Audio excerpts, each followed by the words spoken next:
So in this video, we're going to continue our exploration of trees by looking at what are called red-black trees. As we saw before, one of the biggest problems with a binary search tree is that it can degenerate, and for that we looked at AVL trees as a solution. However, AVL trees can require quite a few rotations, which are somewhat expensive. So there are other opportunities. So a self-balancing binary tree is each node, red-black tree is a self-balancing binary tree. Each node stores an extra piece of information representing the color, and we use either red or black. So the properties are: root of the tree is black, every leaf node is black, the children of a red node are black, and all leaf nodes have the same black depth. These are the rules for a red-black tree, and by keeping these rules true, we will preserve a balance of the tree. So, is this a valid red-black tree? Nope, because the root is not black. How about this one? Nope, because all leaf nodes do not have the same black depth, which is the depth of black steps in between. Here, these have more. Okay? Is this a valid red-black tree? Yes. All four properties are satisfied. How about this guy? One of the red nodes here has a red child. Now, their operation time is all consistently O log n of x n. So how do we represent them? One of the things, some of the different things we need to keep in mind here are we have x's grandparent, this x's parent, x's sibling, and x's uncle. So it's a little bit more complex. So how do we insert? We insert node x similar to that in a binary tree and assign the color red to it. If x is the root, we're going to change it to black. If x is not root and the parent of x is red, then check if the uncle of x is red and recolor. If the uncle of x is black, we're going to use rotation. So x's uncle is red, so we're going to change the color of x's parent P and uncle U to black, and to change the color of x's grandparent G to red. And we're going to repeat the step for step 2, considering the grandparent G as x. Now, with G, we're going to notice that the first step is it can't be red. So, this will lead us into a rotation case. Now let's look at x's uncle being black. Here's the left-left case where it's this way, the left-right case, the right-right case, and the right-left case. And the way we'll resolve this is via rotations. We're going to right-rotate x's grandparent G to parent P. Okay. And then we'll left-rotate x's parent P to on P, so that P will rotate even further.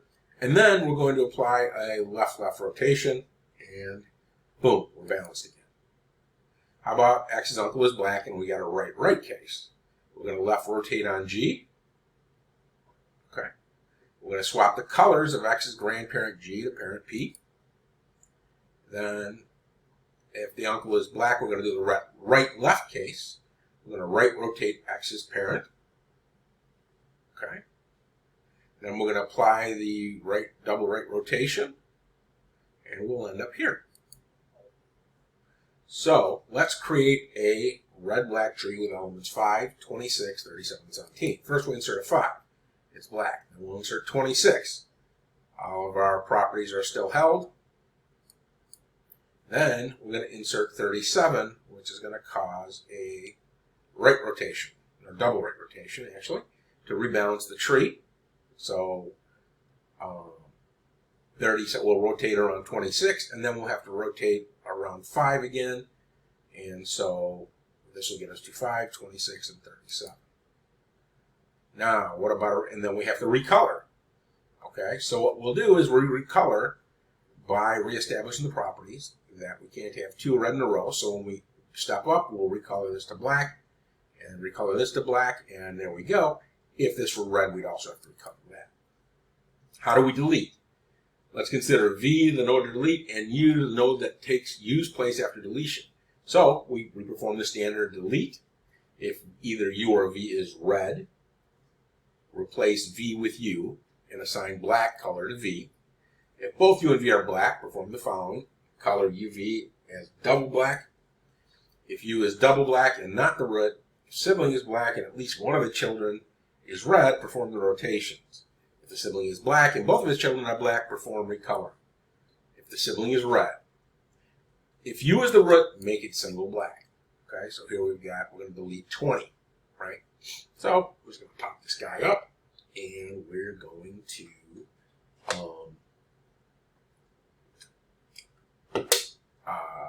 make it black, and we're good. Delete 20 in here. This will force a rotation, right, and a recolor. So that's basically it. We're going to use the data structures viewer we've used in the past, and then we'll look at some code. Oh, here's our visualizer, and let's insert 5 or 6. Okay, and notice it's black. Let's insert 25. Okay, now I just have to be red, so we'll insert this here. Let's insert 3. Trace still balanced, so no problem. Let's insert 55. We're still in balance, so no problem. And then let's insert 100.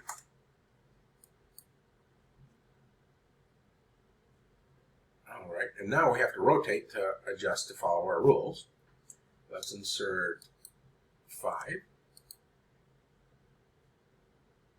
And now let's insert 4, which will cause a rotation and a recoloring. So there's a good example. And now finally we will look at some. Okay, so now we're going to take a look at some actual code. And so first we're going to look at our red-black node. And our red-black node is, first we have an enumeration for the color. I start with black because I want the black to have the 0 value.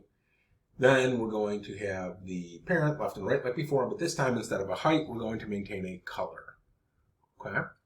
So now if we look at the implementation, and let's look at insert.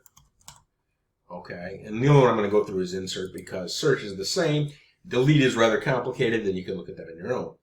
You'll notice that inserting into a red-black tree is more complicated than inserting into an AVL tree, but people tend to use red-black more because it requires less rotations. Now, the one thing is, in reality, it's going to be very unlikely that you will ever actually have to implement one because you use somebody else's library, but at the same token, it's good to understand. So we're going to set up our node. Notice we're going to port them both to terminal node, where terminal node is a node we defined to be an empty node with no value, and it's basically those terminal nodes to keep our tree length the same. So we're going to do our normal insert. This is the standard insert.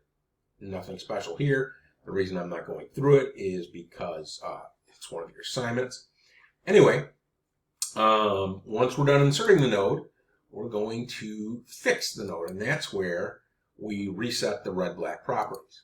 So while our parent's color is red, in other words, we're not at the root and it's not black, we're going to look at our uncle, and if it's red, we're going to just recolor it and move back up to the parent and continue this process again. If it's if the node is the parent's left child, okay, if the node is the parent's left child, then we're going to set k equal to the parent, move to the, and then we're going to rotate on key k, the right. Then what we'll do is we'll recolor that node black. We'll recolor our parent's parent red, and then we'll do a left rotation, but this time on the parent's parent. Okay, and that'll reset it the right-left direction. It doesn't need to do, it'll do only a right if it's the left parent. If it's not the left parent, if it's the left parent, if the parent's left child, it'll do a right and then a left. Otherwise, it'll just do a left. Similarly, this is the converse case on the other side. Okay. And then all we have left to do is if K is the root, then we break. And we continue this till we're done. And finally, when we're done, we color the node black. Okay, so that's the basic insert routine. It is complicated. I would look through the code and play with it. But otherwise, that is what a red-black tree code